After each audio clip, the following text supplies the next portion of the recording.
Welcome to Let's Talk Hope, a podcast series aiming to reduce the stigma around suicide. In this series, we speak to a range of people who've been affected by or with lived experience of suicide. I'm your host, Gemma Cutting, and in each episode, I'm joined by Professor Pooja Saini, lead of the Suicide and Self-Harm Research Group at Liverpool John Moores University. I wanted to do this series to showcase the voices of people who have been brave enough to speak about their experiences and who are constantly inspiring hope in other people who may find themselves in a similar situation. I'm in a unique position as an academic expert in suicide prevention who has had the opportunity to speak with people with personal experiences of suicide and those involved in setting up suicide-specific community-based services. My role has been to ensure that these services are designed to work well for the people who need them and that they embed evaluation and research to show the impact of their work. In this series, you're going to hear from a really diverse range of people who really illustrate that anyone can be touched by suicide, regardless of age, background, or gender. These are important and impactful stories that we hope will open up conversations about suicide. And if you know someone who you feel would benefit from listening to this series, please pass it on.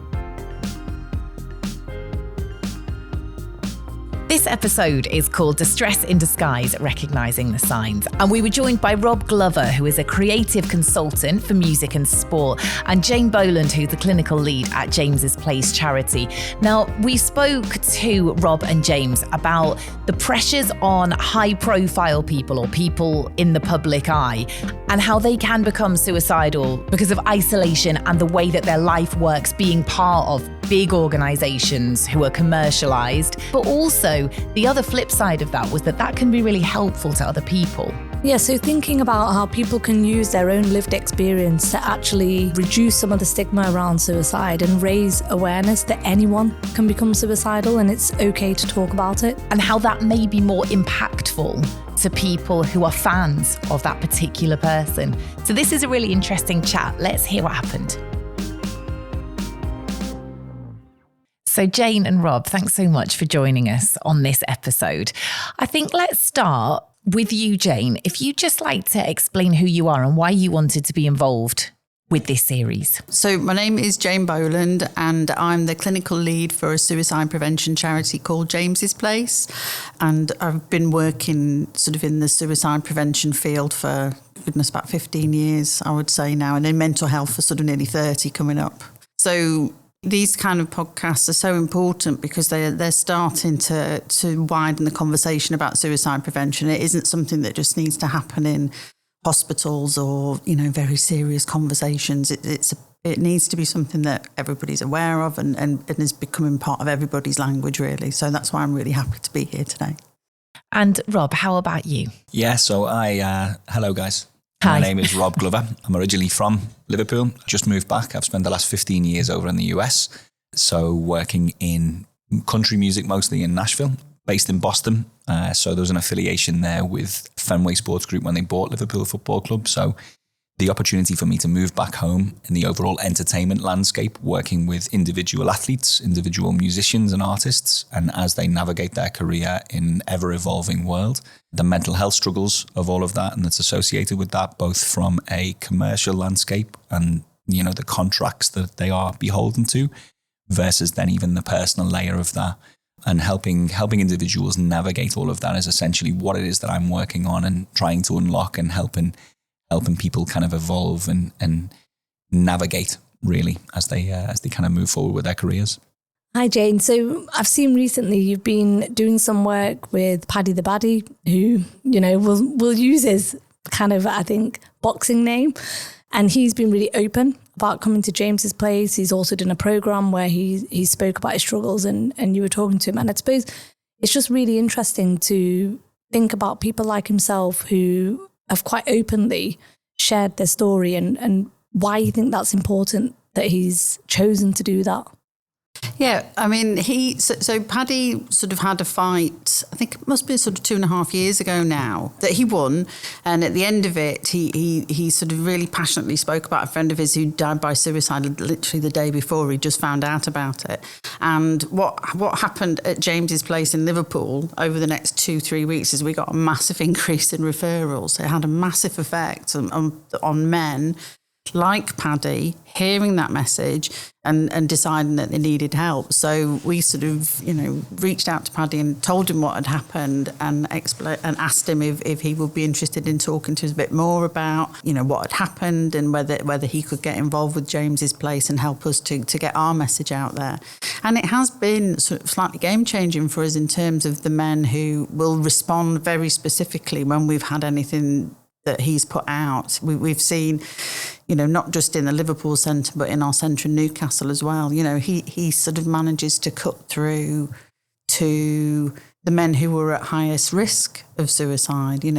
It is something that is affecting men in the transitional stage of their life when they perhaps don't have as many resources available to them as they might get as they're a bit older.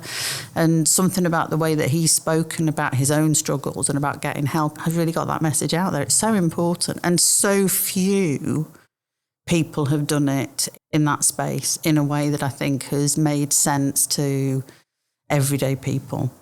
Yeah, I think probably because of the type of fighting that he does as well. I mean, it's very masculine environment, isn't it?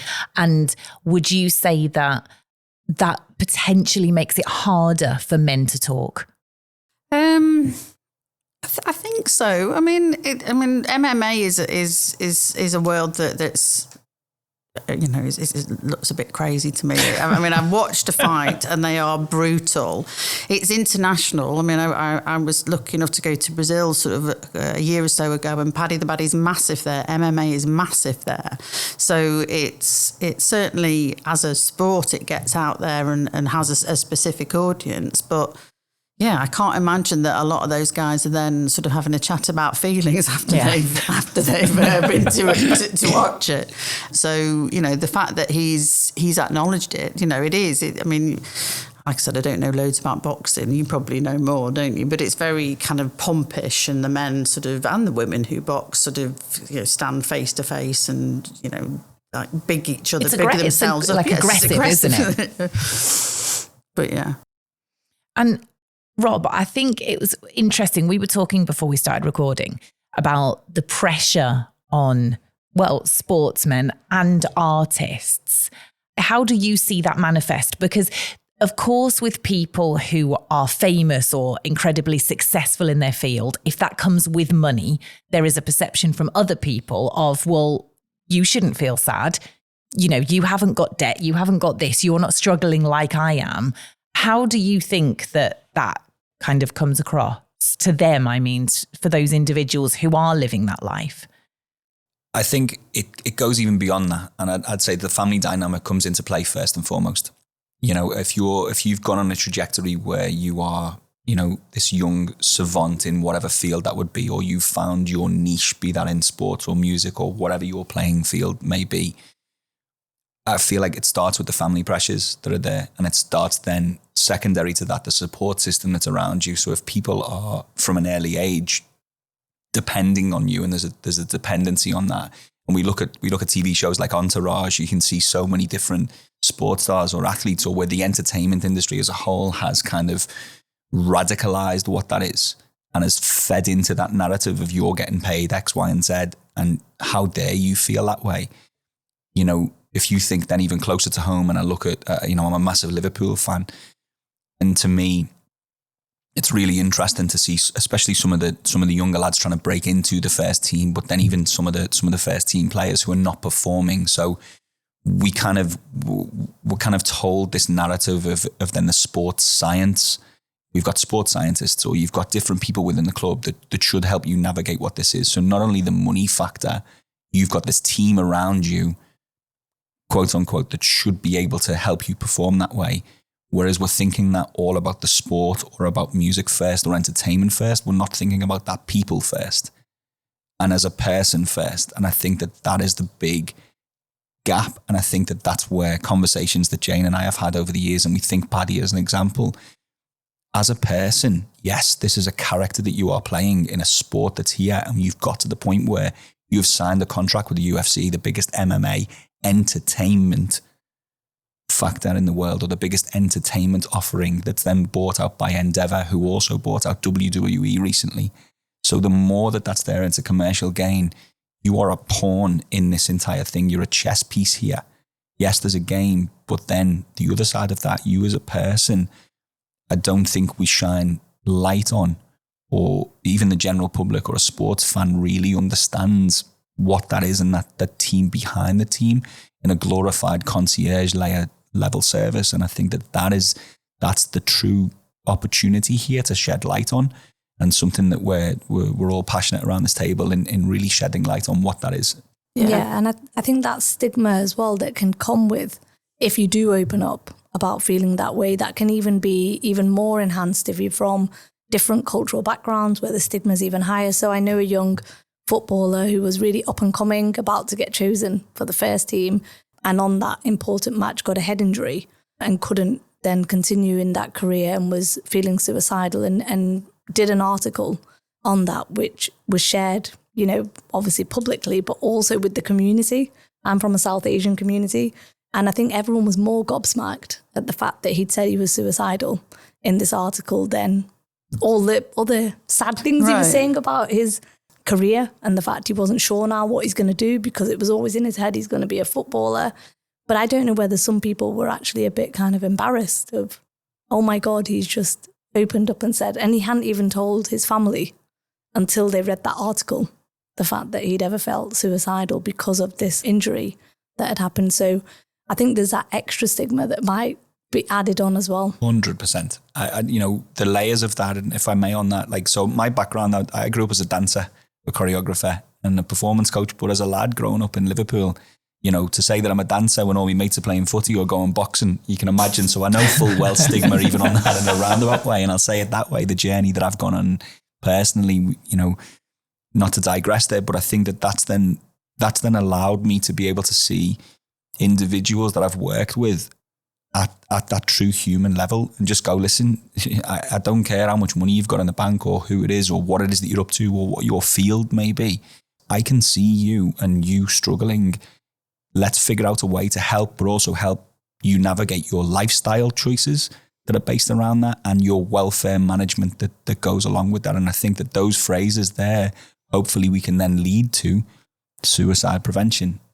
That's kind of that full circle within the whole entertainment landscape that Jane and I have really been kind of navigating. And I think sort of working in the field for a long time and sort of making training for other organisations, the way that I have come to explain how somebody gets to a suicidal crisis is that at the point of crisis, they feel that there is no other option at that point, that their death is the best option. Their death by suicide is the best option to the problems that they're facing. And one way that I've used to describe it is almost thinking about doors being open. And as all the doors are shut, like the door that says I could get my mum to help, or I could get my friends to help, or I could borrow some money, or I could talk to somebody. As those doors appear to shut, the only door that stays open is, well, you could just die by suicide. And everybody might be better off. And that process, that thinking process can happen just as much to somebody who is sort of living in Liverpool, working in a job that they're not enjoying and just about getting by, as it can to somebody like Paddy. Paddy's spoken about how he sort of had times when he felt suicidal, because all of us can understand what it feels like to feel trapped in a situation. And I think that as people who are perceived as having lots of choices, like wealthy footballers, wealthy pop stars, talk about how their mental health has been affected, it does, I think, make it a lot easier for other people to then say, well, actually, maybe suicide isn't about me being a weak or bad person. It's about me not getting the help that I need. And if this person had to ask for help, then maybe it's okay for me to ask for help as well. And, Paddy's been an amazing example by talking out. And frankly, I think we need many more sportsmen and women and sort of artists to sort of say, this is how I felt at this point in my life, because that will make it so much easier for other people to get help. Yeah, and unfortunately, I think up to now, we only really hear about it once someone's died, unfortunately, who's been in the media. And then we start talking about it for a little while because it's a real shock to everybody. But I think people who are actually going through it and who are alive, and I think this is what I always talk about the community work we're doing. we're doing suicide prevention with people who are alive and people who are going through it now and who have got more hope and who are actually, you know, getting better and can see other ways of coping or living with those thoughts. And I think that's really important, is we need more people who are actually here to talk about it, who are in, I think, the media or in other kind of sectors. We just spoke about the news and how the news is picking this up a lot more as well, and it is being talked about. We were speaking about stigma earlier around mental health and suicide, and people still almost being scared to use the word suicide for varying different reasons. But do you think that if somebody is well known or famous or, you know, has notoriety in a certain way, do you think that there's almost more stigma? Do you think it's harder for those people to come out and share their own experiences? I wouldn't necessarily say it's harder, because I think it's you know, I think that there's a layer of pressure that's added to it. And I think that pressure is the right term there to use. Harder depends on the individual. And again, it comes right back to the feeder system that is around that individual. And I'd say the word feeder system because that's truly what it is. It's something that's perpetual and it's moving forward. It's still within movement based around your thoughts. And I think it's really difficult to differentiate, as I guess truly what I'm trying to say there. Something that I love to say whenever I'm dancing and moving is that words are inadequate to describe movement or feelings. So finding the right words is always hard. But I think, you know, if the right platforms are there and knowing how they can go and express those thoughts and those feelings, be that through, you know, putting it into your football, putting it into fighting, putting it into whatever outlet you see, it's reframing it and saying that this is an outlet for this individual to be able to still be here and be with us. And I think it's reframing it and shaping it that way. You know, go play sports, go do your music, pour it into your passion is what I'd love to see a little bit more and reframe and shape that way. I think it must be harder. I think there's a perception that somebody has got too much to lose almost. I think it's another reason why somebody would feel that there's no door open to getting help because of all the, you know, the pressure that would come if they did sort of publicly talk about having times when they felt suicidal. I mean, you're much more likely to hear an artist talk about it than somebody in the sports field. And I think people talk about it in the context in sports. They'll talk about it in the context of a physical health, like a physical injury, like I broke my leg and then I felt, rather than, I mean, I know Dele Alli has spoken quite a lot about what happened with him and how he's, you know, I think he's just, he's playing again now after a long sort of period out, but he had a breakdown that was due to, he had a mental health breakdown. He wasn't injured and then, you know, it was that. But I think, and I suspect that there are other players who have had depression that's been sort of mixed up with the physical injury, but they preferred to say that it's been about the injury than it has been about the, like, a mood component, because we know that depression is a very common mental health problem. And depression is, you know, so I think that stigma is still really there. And, you know, these people are so managed. I mean, the thing about Paddy is he says what he wants when he wants. You know, he says it how he sees it. There's no filter there. And lots of these people lead lives where they can't say anything because everything's so filtered. Yeah. And it's quite a leap, isn't it, to you know, essentially people at the top of a multi-million pound industry that goes back to, you know, their mum and dad. That you've got somebody who at the age of 30 has maybe been supporting their family for the last 15 years in, you know, financially. And it's a lot to ask of a child. And it's not something that most of us do, is it? Most of us don't. They're never put in that situation. I think, who's that actress I'm thinking of? Jodie Foster talked about how she supported her family from the age of 7. Yeah. I think Drew Barrymore was similar. Yeah. You know, or these child actors and you know, or because of, you know, somebody's got into, you know, doing really well as a sports person, the whole family identity is about that sports person. And I'm this person's dad and this person's mum, and I get into places because of this. And suddenly this kid, you know, so how do you turn around and say to your dad, actually, I don't want to play football anymore, Dad? Well, yeah, because I guess if you're, I don't know, in the case of child actors, you could potentially be 10 and paying the mortgage on your very nice family home. Yeah. And that's a very bizarre way to grow up. Yeah. It is. And I think coming back to sports and football, I was recently asked to have a conversation with the Premier League about suicide prevention for men attending matches on match day. And actually with the conversation, I said it goes much broader than that. It's not just about the men coming and attending who may be at risk.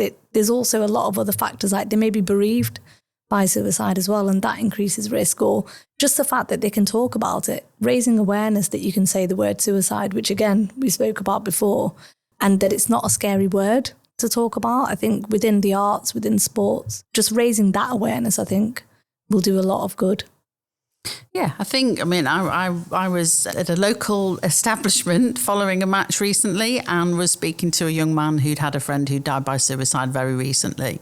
And I was both terribly sad that that's what he'd experienced, but I was really quite pleased that his mate brought him over and everybody was talking about what had happened, and I was able to give them information about sort of resources available. And I know it's like a little microcosm, and because people know me at this place, they'll know to bring somebody over to say hello, but it doesn't, you're pushing at an open door, I think, a lot of the time. I think people are happy to be given permission to have that conversation, because once you say, once you say, I work in suicide prevention, this will happen to you, Pooja, you almost certainly will get somebody who will say, I have had, I've lost somebody, my brother this, or it's a rare person who hasn't had personal sort of contact with somebody who's died by suicide. It's not, sadly, a rare form of death. Most of us have been touched by it. And most of us are quite happy, I think, maybe happy is the wrong word. Most of us are ready to talk if we're given permission to. I think what is rare, though, from what I would imagine it's rare from what you've just said, is that those conversations would be happening in the pub after going to watch the football.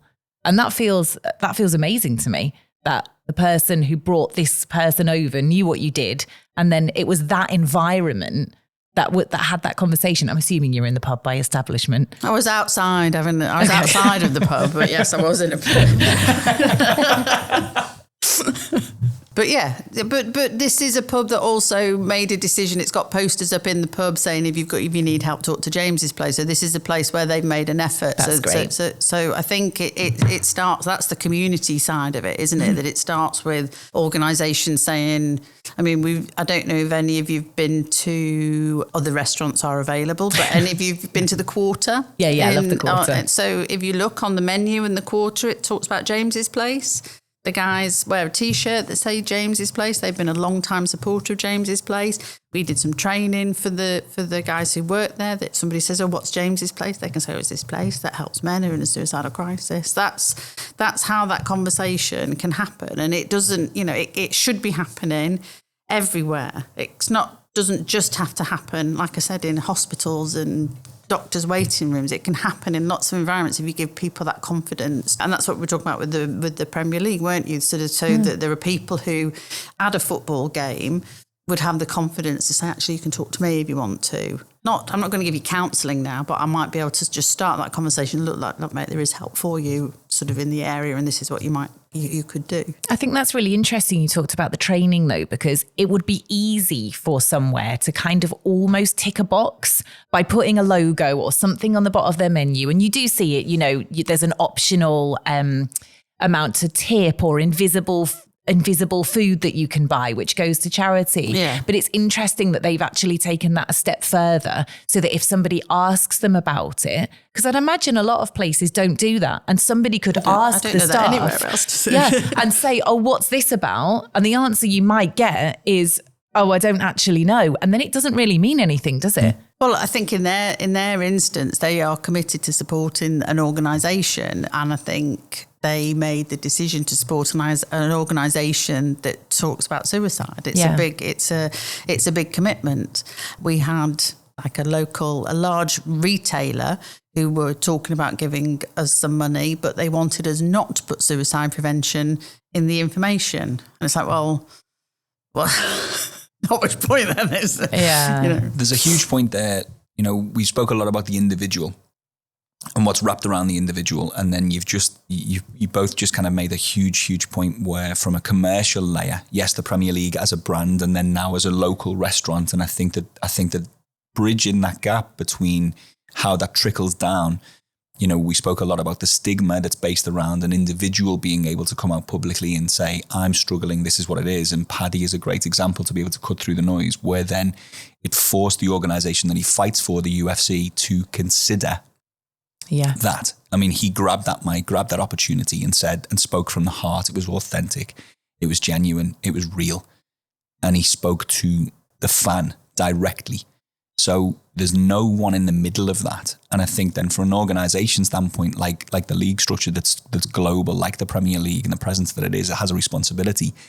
Whereas that organisation doesn't know how to address those concerns. And it's up to that secondary layer. So I think that we've got some work to do to be able to bridge gaps between the athlete that's representing that brand, or, you know, the manager that's representing that restaurant, for example, that then has a friend that's there. So what is that link? I'd be very, very curious to then start to explore, well, the ownership at the establishment has reached out and said, we support this organisation. And I think that that's a chain of events versus then what we spoke about earlier, someone's died.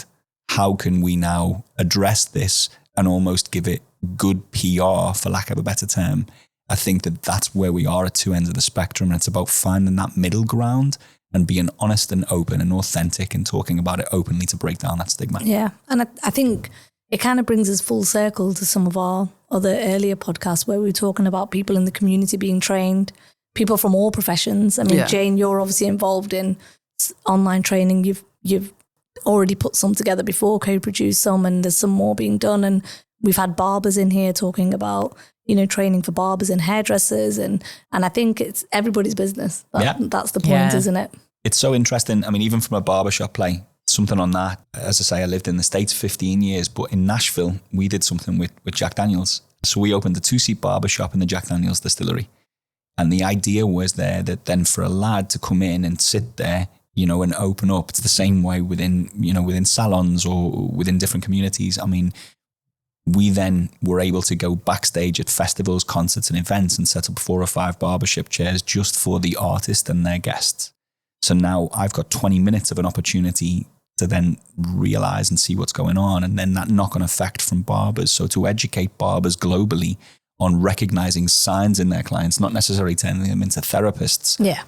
It's then just recognizing signs and it's saying, hey, listen, something's up here, scan this and let's have a little look at what that can really open up to be. And let's have that conversation. So in safe spaces like a barbershop or outside a pub, I think you were inside. I'm not going to let you get away with that. I was outside. But then those safe spaces turn into stadiums where we all communicate. Then it's those rooms. So which room are you having that? If I can address you through a podcast, and what I think you're doing is amazing here, because if I can listen to this in the room that's in my house, then I can discuss that in the room that we gather locally first before we go to a larger room where there's an audience capacity. It's about then thinking about that conversation informs me to listen to another thing back in the safe room in my house. And if I can get every single point of that journey and we can keep that message consistent, we can break down a stigma. That is, I think, what the opportunity is. And we're talking about individual influencers in both sports and in the arts that have those platforms and those opportunities to be able to speak out. You know, that's truly thinking about bridging those gaps. And on a community level, it doesn't have to be a complex conversation. It is like you say, look, you sound like you're struggling. Look, I've got this on my phone. It's an app. These are the things that just scan that. And when you get home, have a look at it. Therapists can have the big conversations in a room. You need to speak to a doctor. Those can happen. But on a community level, we can all say to somebody, I'm really worried about you. I know that when somebody's really struggling, sometimes they can start thinking about suicide. Are you thinking about suicide? Because if you are, tell me and I'll see if I can help. Now, I'm not pretending that that's an easy thing to say, but the more you practice it and the more you give it a go, and if you prepare yourself to have that conversation, it gets easier. I know, because I must have had that conversation about 1 million times in the sort of 30 odd years that I've been working. But it is that, it is about having a practice preparing, just thinking, right, I'm going to be a person who can be that first step to people getting the help that they need. Yeah. And if you are going to be that first step and you need resources and you need to point people in the right direction, then all of those things are in the show notes as well, if you don't already know where they are. Well, guys, thanks so much for joining us. It's been a really interesting chat, this one. Thank you. You've been listening to Let's Talk Hope, a podcast series aiming to end the stigma around suicide. Brought to you by Professor Pooja Saini, head of the Suicide and Self-Harm Research Group at Liverpool John Moores University. If you or someone you know has been affected by any of the issues discussed in this episode, please refer to the help and resources listed in the show notes for details of organisations that can provide support. This podcast was produced by Inabella Media and hosted by me, Gemma Cutting. Thanks for listening.